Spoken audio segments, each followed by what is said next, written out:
इबादत किसकी करें और तरीका किसका इख्तियार करें। अभी रजब का महीना गुजर रहा है। रजब के महीने में आप देखोगे एक नमाज इजाद की गई, उसे सलातुर रगाइब कहते हैं, सलात रजब भी कहते हैं। खास रजब की नमाज जिसका रसूल अकरम सल्लल्लाहु अलैहि वसल्लम को भी इल्म नहीं था कि ऐसी भी कोई नमाज, सहाबा किराम को इल्म नहीं था। रजब के पहले अशरे में जो पहली जुमरात आए, उस जुमरात को मगरिब के बाद वो नमाज 11 रखते 12 रखते पढ़ी जाती और 2-2 रकत पढ़ के पढ़ी जाती। सूरा फातिहा पढ़ेंगे उसमें, और वो सूरा फातिहा जो है 3 दफा पढ़ेंगे, और सूरा कदर पढ़ेंगे वो 3 दफा पढ़ेंगे, सूरा इखलास पढ़ेंगे वो 3 दफा पढ़ेंगे, फिर सजदे में तस्बीह पढ़ेंगे वो 60 दफा पढ़ेंगे, फिर सजदे से उठकर बैठकर एक तस्बीह पढ़ेंगे, यानी जिसे हम जलसा कहते हैं।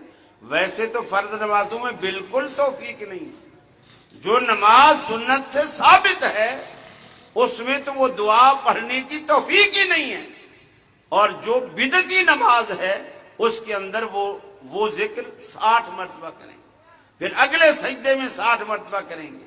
इसी तरह 2-2 रखते करके फिर जब 12 रखते हो जाएंगी फिर दुआ भी मांगेंगे। ये रजब के महीने में पढ़ी जाने वाली नमाज। ये जो इस तरह बिदआत आप पैदा करते हैं और नबी करीम सल्लल्लाहु अलैहि वसल्लम की मुखालफत करते हैं, इससे आप सवाब नहीं कमाते, सवाब नहीं कमाते। सवाब जब ही मिलता है जब आपका वो अमल रसूल अकरम सल्लल्लाहु अलैहि वसल्लम के अमल के तरीके के बिल्कुल मुताबिक। फरमाया फल्यहज़रिल्लज़ीन युखालिफून अन अम्रिही अन तुसीबहुम फितना। ऐ दुनिया वालों, अल्लाह रब्बुल आलमीन के पैगंबर की मुखालफत करने से अल्लाह से डर जाओ। उन्हें इस बात से डरना चाहिए जो मोहम्मद अरबी सल्लल्लाहु अलैहि वसल्लम की मुखालफत करते हैं।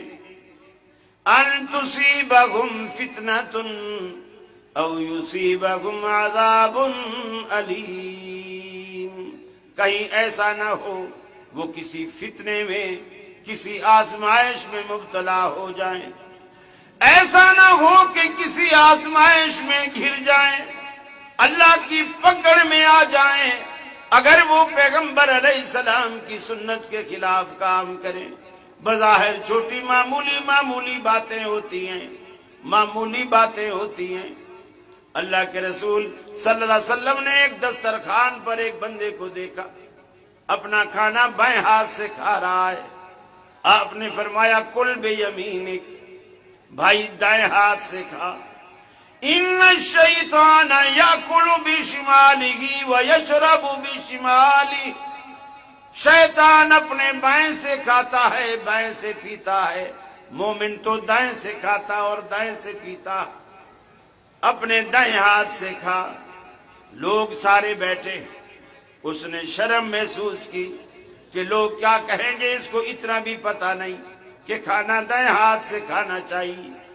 उसने झट से कह दिया, या रसूल अल्लाह सल्लल्लाहु अलैहि वसल्लम, मैं मजबूरन खा रहा हूं, मेरा दायां हाथ काम नहीं करता।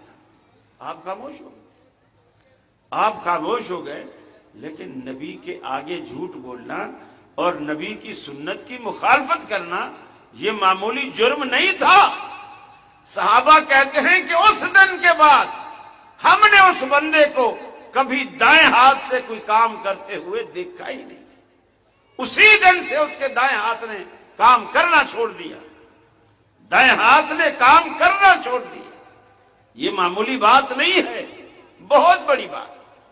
और आज सहाबा किराम को देखिए, बड़े बड़े जलीलुल कद्र सहाबा, हजरत उमर जैसे सहाबा, हजरत अब्दुल्ला बिन उमर रजी अल्लाह ताला अन्हु के बारे में कहते हैं, ये हमारी दावत, हमारी कॉन्फ्रेंसों का, जलसों का ये बुनियादी मकसद है कि हम कभी भी ये नहीं कहते हमारे फुला आलिम की बात मानो, کبھی نہیں کہتے ہمارے فلاں عالم کی بات مانو، ہم کہتے ہیں کسی کی نہ مانو، لیکن جس کا کلمہ پڑا ہے اس کی تو مانو، جس کا کلمہ پڑا ہے اس کی بات تو مانو، اس لیے کہ نجات اسی میں ہے کہ ہم رسول اکرم صلی اللہ علیہ وسلم کی پیروی کریں اور آپ کی بات مانیں۔